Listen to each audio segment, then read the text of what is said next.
One nation one election यानी कि एक देश एक चुनाव के बिल को केंद्रीय कैबिनेट में कल मंजूरी मिल चुकी है। इस कानून के तहत पूरे देश में एक साथ चुनाव यानी कि लोकसभा और राज्यों के विधानसभा चुनाव कराने पर विचार किया जा रहा है।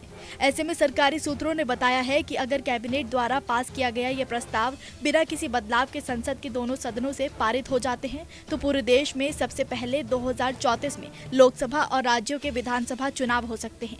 पूर्व राष्ट्रपति रामनाथ कोविंद की अध्यक्षता वाली उच्च स्तरीय समिति ने इसी साल मार्च में अपनी रिपोर्ट सौंपी थी। कोविंद कमेटी ने वन नेशन वन इलेक्शन लागू करने के लिए कुछ सिफारिशें की हैं। इसके तहत संसद में संशोधन कर एक नया प्रावधान अनुच्छेद 82A1 जोड़ने की सिफारिश की गई है। इसमें कहा गया है कि राष्ट्रपति आम चुनाव के बाद लोकसभा की पहली बैठक में नियत तिथि अधिसूचित करेंगे। नियत तिथि के बाद नवगठित राज्य विधानसभाओं के कार्यकाल को लोकसभा के पूर्ण कार्यकाल के हिसाब से कम किया जाएगा। यानी कि इसका मतलब ये होगा कि अगर विधेयक बिना संशोधन के पारित हो जाते हैं तो नियत तिथि सिर्फ 2029 में निर्वाचित लोकसभा की पहली बैठक के दौरान अधिसूचित की जाएगी, क्योंकि इस साल लोकसभा की पहली बैठक पहले ही बीत चुकी है।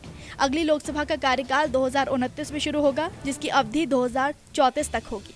सूत्रों के मुताबिक ये समय चुनाव आयोग के लिए भी फायदेमंद होगा, जो इस दौरान बड़े स्तर पर चुनाव कराने को लेकर तैयारी कर सकेगी। तो वहीं पोल पैनल के एक वरिष्ठ अधिकारी के मुताबिक चुनाव आयोग को एक साथ चुनावों के लिए ईवीएम की संख्या को दोगुना करने के लिए कम से कम 2.5 से 3 लाख की जरूरत होगी।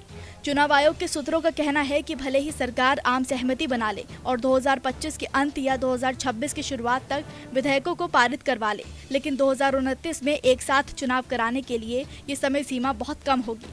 ऐसे में वन नेशन वन इलेक्शन के तहत पहले चुनाव 2034 में हो सकते हैं। बता दें कि इससे पहले सितंबर में कोविंद समिति की रिपोर्ट को मंजूरी दी गई थी, जिसमें कहा गया था कि एक साथ चुनाव की सिफारिशों को 2 चरण में कार्यान्वित किया जाएगा।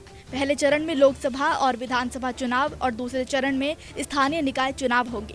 प्रधानमंत्री नरेंद्र मोदी लंबे समय से एक देश एक चुनाव के समर्थक रहे हैं। प्रधानमंत्री ने 2019 के स्वतंत्रता दिवस पर एक देश एक चुनाव का मुद्दा भी उठाया था।